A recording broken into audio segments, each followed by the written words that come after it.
మొన్న జరిగిన ఎన్నికల్లో అందరికీ దిమ్మ తిరిగే విధంగా 91,000 మెజార్టీ నన్ను గెలిపించి మీరు నన్ను శాసనసభకు పంపించారు. 2024 ఎన్నికల్లో నేను ఒక కార్యక్రమం, రచ్చబండ కార్యక్రమం పెట్టుకుని మీ దగ్గరకు వచ్చా. అక్కడ పార్టీ జెండాలు లేవు, బ్యాక్ డ్రాప్ లేవు. సరదా కూర్చుని నేను చెప్పాల్సిన 10 నిమిషాలు చెప్పి మీ సమస్యలు తెలుసుకుని ఆనాడు స్పష్టమైన హామీ ఇచ్చా. దాంట్లో భాగంగా మీరందరూ నన్ను కోరారు.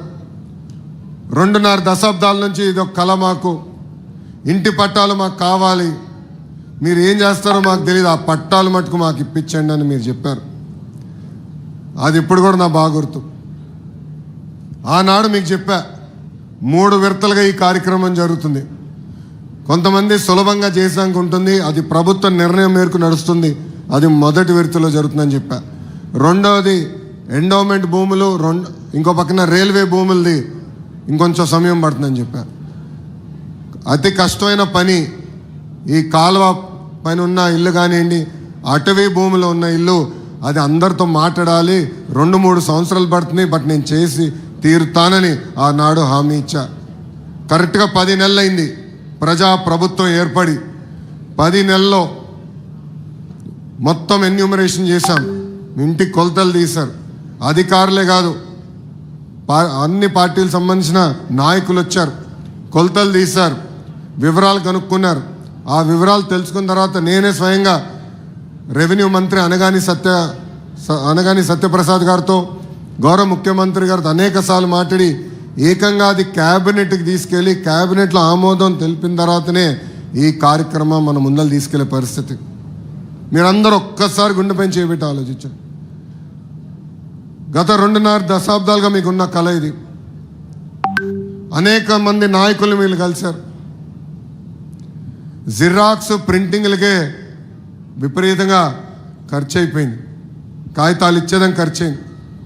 అలాంటిది వేదికమైన నాయకులందరం మేము కష్టపడి, మీ దగ్గర ఒక బాటిల్ నీళ్ళు కూడా మేము తాగలేదు, మీకోసం కష్టపడి అవినీతి లేకుండా ఈరోజు మీకు ఇల్లు పట్టాలు మేము ఇస్తున్నాం.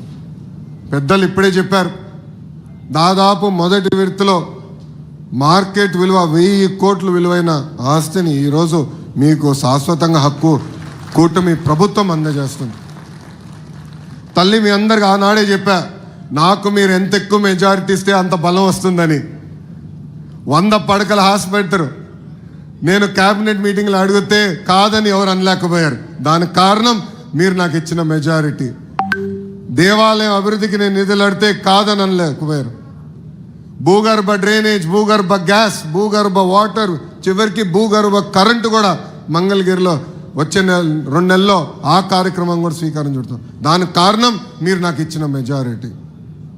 సో మీరు నా పైన ఒక భరోసాతో గెలిపించారు, ఒక భరోసా నా పైన పెట్టారు. ఆర్నిసలు మీ గురించి ఆలోచిస్తున్నా, మీ తరపున నేను పనిచేస్తున్నాను. ఇంకా అనేక కార్యక్రమాలు చేయాల్సిన అవసరం ఉంది.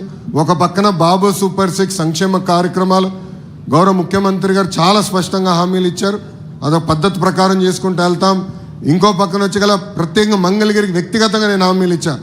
పార్కులు, చెరువులు, కళ్యాణ మండపాలు, gems jewellery park, handloom cluster, ఇట్లా ప్రత్యేక హామీలు నేను మంగళగిరి నియోజకవర్గానికి ఇస్తాం జరిగింది. ఆ ఒక్కొక్క హామీ నేను నెరవేర్చే పనిలో ఉన్నానని మీ అందరూ తెలుపుకుంటూ 100 పడకల ఆసుపత్రి కూడా త్వరలో, చిల్లపల్లి గారు ఎక్కడున్నారు, అన్నగారు ఇక్కడనే ఉన్నారు, ఆయనది బాధ్యత, ఇంకా నాది కాదు. ఎందుకంటే ఆయన చైర్మన్, ఇప్పుడు బాధ్యత మొత్తం అయిందే. ఏప్రిల్ 13వ తారీఖు మేము శంకుస్థాపన చేస్తున్నాం.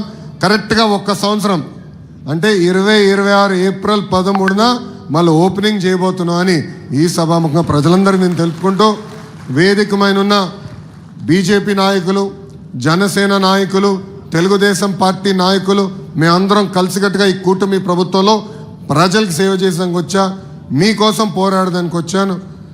ఆర్నిసలు మీకోసం కష్టపడతాం, మీకు ఎలాంటి సమస్య ఉన్నా పరిష్కరించే బాధ్యత మేము తీసుకుంటామని ఈ సభాముఖం తెలుపుకుంటూ, నాకు ఇంత అద్భుతమైన అవకాశం ఇచ్చిన మంగళగిరి ప్రజలందరికీ పేరు పేరున నా హృదయపూర్వక ధన్యవాదాలు తెలుపుకుంటూ, నేను ముగించేలో ముందర ఒక విషయం చెప్పాలి మీ అందరికీ.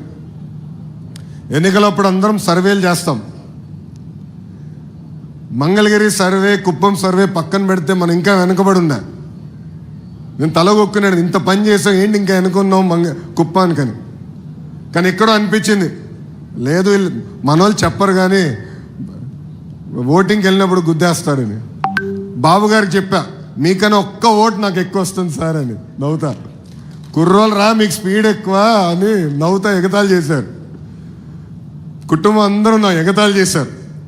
కానీ ఎప్పుడైతే మీరు ఈ మెజార్టీ చూపించారో ఆ రోజే బాబు గారు డిసైడ్ అయ్యి, లేదు మీరు బాగా కష్టపడ్డారు, మీ దగ్గర నుంచి మిగతా నియోజకవర్గాలు నేర్చుకోవాల్సిన చాలా అవసరం ఉందని నేను చెప్తాం కూడా జరిగింది. దానికి కారణం మీరు నా పైన చూపించిన ప్రేమ, అభిమానం. మిమ్మల్ని గుండెల్లో పెట్టుకుని పనిచేస్తానని మీ అందరు తెలుపుకుంటూ మీ అందరి దగ్గర నుంచి సెలవు తీసుకున్నా. అందరికీ నమస్కారం. జై హింద్.